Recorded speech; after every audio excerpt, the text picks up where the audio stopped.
have always wanted to be in sales. I was like a topper in my school. I was in DPS, top of the class, that kind of thing. So my dad used to say, तुम मतलब नाम हमारा खराब करने वाली हो. I wanted to be a doctor or an engineer. So those used to be, those two choices.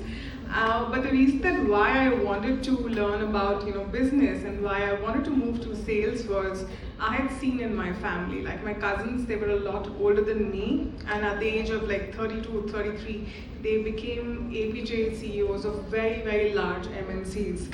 And when I used to look at their passports used to be like stapled, 4 to 5 passports stapled together. And when they used to get calls, that time they used to be those Motorola phones, right? 16 rupees per minute incoming. I'm sure that a lot of you would not, none of you would know about those times, right?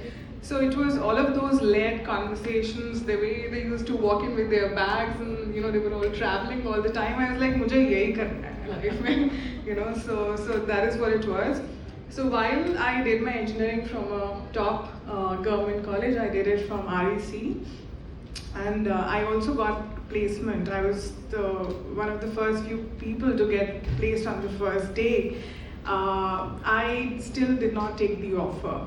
And everybody was like, you are making a mistake, you will not be able to get, this kind of salary if you just, hunt the job by yourself.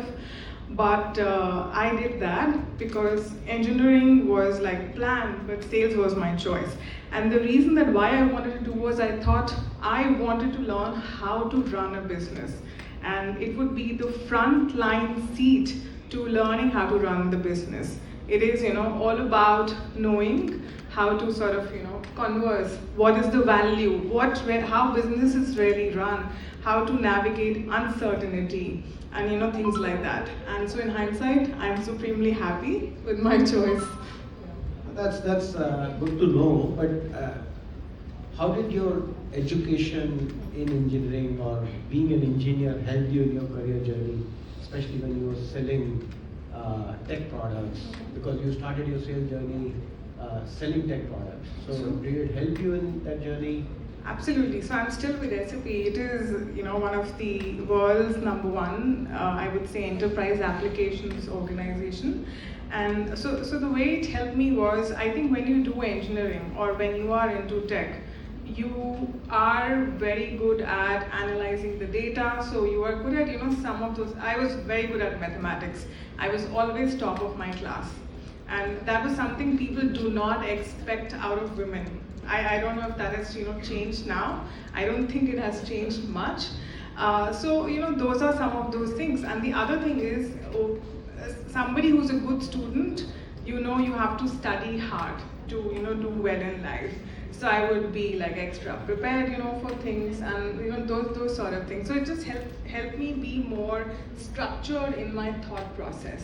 So that was, I think, the #1 thing. And the #2 thing is, whether you're a doctor or anybody, engineer or whatever, you have to study throughout your life.